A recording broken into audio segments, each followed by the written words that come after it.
எல்லோரும் எப்படி இருக்கீங்க? நாங்கள் ரொம்ப நல்லாயிருக்கோம். இன்றைக்கி வந்து அம்மா வீட்டில் வந்து 10ஆம் திருவிழா, அந்த விழாக்கு போகலாம் அப்படிங்கிறதுக்காண்டு மத்தியானம் கிளம்புனோம். சடனாக வந்து அது எதிர்பார்க்காத அளவுக்கு ஒரு நல்ல ஹெவியாக ஒரு மழை பெஞ்சிடுச்சு. அதனால் லேட்டாகி இருட்டின பிறகு தான் வீட்டுக்கு வந்தோம்.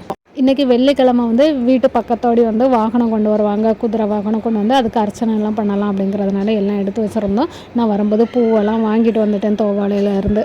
ஐயாவுக்கு வந்து பிச்சிப்பூ மாலை, சரம், அப்புறம் வந்து தாமரைப்பூ இதுதான் யூஸ் பண்ணுவாங்க. இந்த 2 பூவை தான் யூஸ் பண்ணுவாங்க. என்ன விளையாட்டு நடக்குன்னா, நேத்தைக்கு நைட் வந்து அவங்க அப்பா சொன்னாங்க, பொம்பளை பிள்ளை பிறந்திருக்கு உங்களுக்கு அப்படின்னு சொல்லி கொண்டு வந்து தந்தாங்க அப்படின்னு ஆதிக்குட்டிட்ட சொன்னாங்க. அவள் அந்த நேரத்துலேருந்தே அதே மாதிரி கொடுங்க, பொம்பளை பிள்ளை பிறந்திருக்குன்னு சொல்லுங்க, பொம்பளை பிள்ளை பிறந்திருக்கா, பொம்பளை பொம்பளை அப்படின்னு சொல்லுவாள்.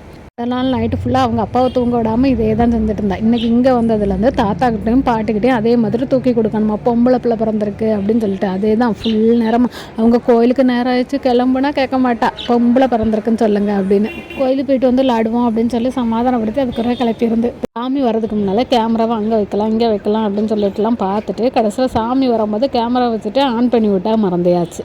வாகனம் அப்படியே வந்து பக்கத்து ஊரெல்லாம் அப்படியே சுற்றி கொண்டு வந்து கோயிலில் வந்து இறக்குவாங்க. கரெக்டாக கோயிலில் வந்து இறக்குற டைமுக்கு வந்து நாங்கள் கோயிலுக்கு போயாச்சு. கோயிலில் போய் அப்புறம் சாமியெல்லாம் கும்பிட்டுட்டு சாமியெல்லாம் ஆடுவாங்க. அதெல்லாம் பார்த்துட்டு வீட்டுக்கு வரதுக்கு கரெக்டாக 1 மணி ஆகிடுச்சு. 2 நாள் கோயிலில் ஃபங்க்ஷன் இருக்குது. சனிக்கிழமை அப்புறம் ஞாயிற்றுக்கிழமை 2 நாள் இருக்குது. அப்புறம் சிறப்பாக கோயில் கடையெல்லாம் நான் பார்த்துட்டு அப்படியே வீட்டுக்கு கிளம்ப வேண்டியது.